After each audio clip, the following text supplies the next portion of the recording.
Bonjour everyone, Pantoufleee here today for a new video in which we are going to take a look at the new trailer Wargaming just released for July, not necessarily because of what it contains, but rather because of the new premiums we are going to be able to see in the game that are going to be quite interesting. So let's not lose too much time and jump directly into it. The big and main event from July is obviously the 4th of July, featuring a lot of Americans and specifically American premium tanks, because usually for the release or for the date of the independence of the United States, most of the time Wargaming is organizing crazy discounts on many American premiums. And as you can see, you can guess it by the T-28 Defender you see on screen right now. At the rear right there you have the pattern that is not necessarily yet a premium tank. And with it comes the main event, in which you have the possibility of unlocking many backgrounds, such as the camera one, but also the T-77, or what looks like a background profile and not necessarily the tank. What does it tell us? The T-77 will not be a tank free. You will not be able to unlock it totally for free, but maybe that what we saw right now on the screen through the event is also a special attachment for the tank. And if it's the case, this is what it will look like. Obviously, I'm not a big fan of the attachment, to be honest. It looks a little bit weird. I would have loved something a little bit more historical. And with it comes the battle pass. We already talked about it. That's the Ranger. And if you want to take a look at it, bang, there you go. Now for the rest, we have the release of a pricing new in-game quest method that seems to be quite interesting, actually, because that's the first time in the history of World of Tanks Blitz that we have quest. Maybe that in the future we will have a whole campaign. That will be awesome. But for the moment, it's not at the menu.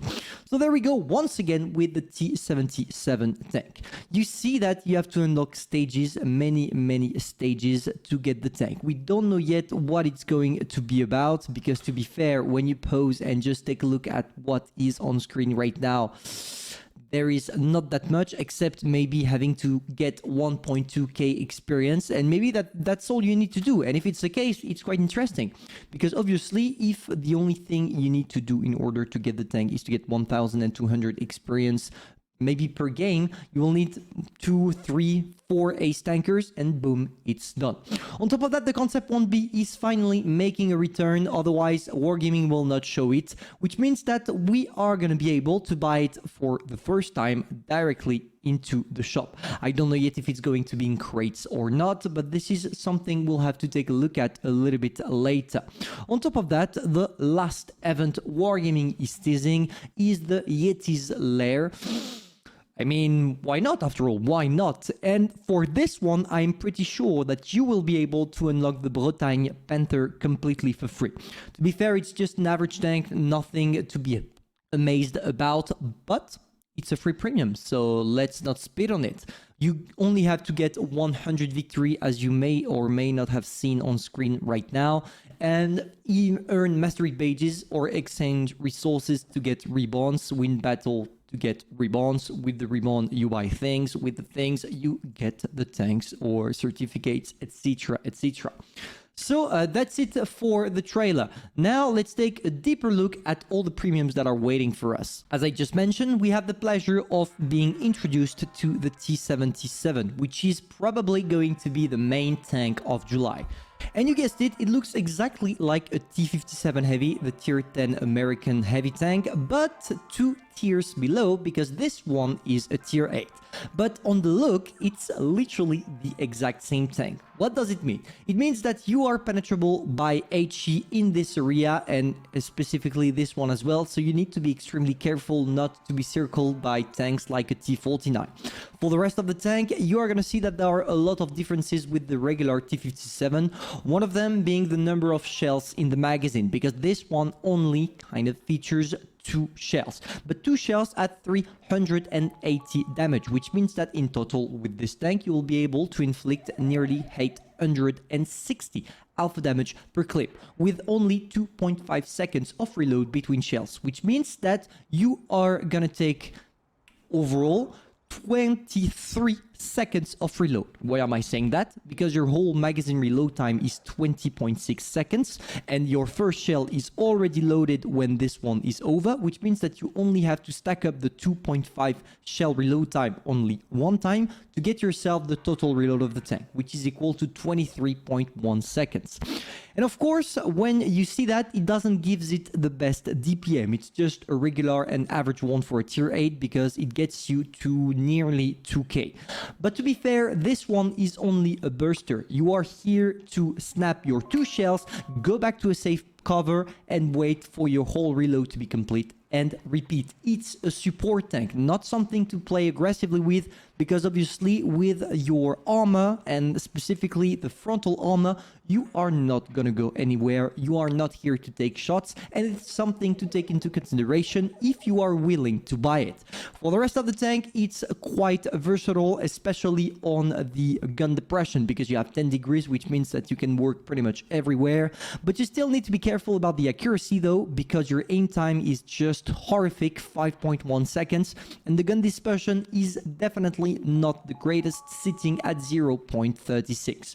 Of course, all the statistics I'm talking about right now are the ones with the tank not equipped yet. Of course, if you have a 100% crew, the right equipments, everything is going to lower down to make it a little bit better. But do not expect that tank to come from a 0.36 gun dispersion to something like 0.30, 0.31, because it's not gonna happen. Now, to finish off with the maneuverability, you see that you have 35 kilometers per hour forward. It's the exact same as the T57, so if you already played the T57, you will have the exact same playstyle with the T77. As the T77 is not available yet, what is the best option we have to get a taste of it? You guessed it, play with the T57 Heavy, its big brother, at tier 10. Because both tanks are sharing quite exact same statistics in terms of playstyle, etc. Because both of them are equipped with autoloaders. Both of them also are made for second line and not first line. And both of them are lacking of armor, even if the T57 in the end has a little bit more of it. So how is it going to be played, that T57 and that T77? You need to be a hit and run tank. What does it mean? It means that you are not here to take damage or to tank damage or anything like that, but more to deal damage. How do you do that? By taking some rest, by playing a little bit from the other side of the map and trying your best to bully your opponents. So there we go. Can we get... No, I couldn't get the last one, but hey, this is part of the game after all. So that Type 71 is probably gonna get crushed because they all decided to go on the other side. Not a problem. We are just gonna wait here. And now we're in position because we're not here to take shots. We're not here to try anything stupid. We're just gonna wait here for the Leo to show himself. Easy. Oh, this one definitely went in, did it? I'm pretty sure it did. Okay. Can we get the Sheridan if he crosses by?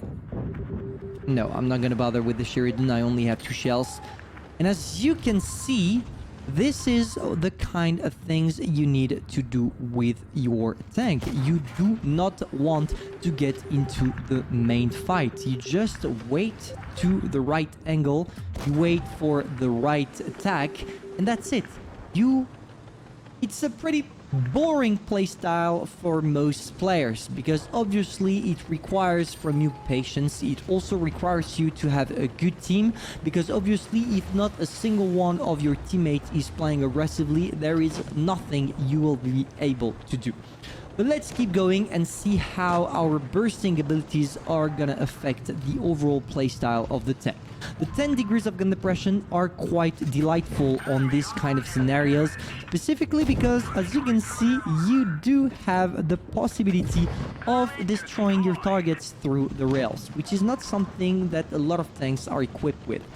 Now we just have to keep going. There is the Type 71, and now of course in the end game we do have the possibility of really playing aggressively, and this is exactly what we're gonna do. I do not care about the Leo. I want to get to the Type 71, and this is exactly what I'm about to get.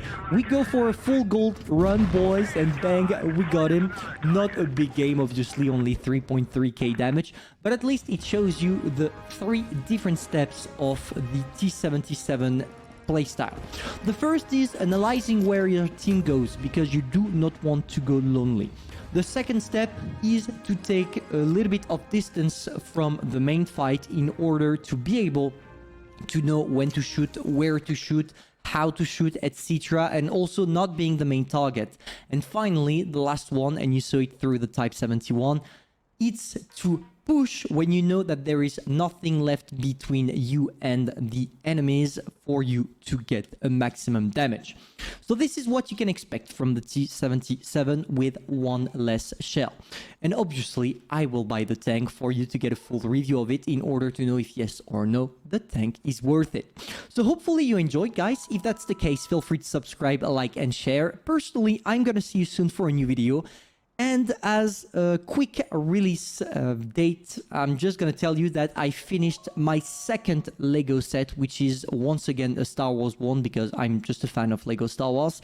And I'm going to upload the video pretty soon, and I hope that you are as hype as I am, because I equipped myself to do it well. Even if it's not the best still, it's going to be quite awesome. So let's tune, and I'm going to see you soon for a new one. Bye.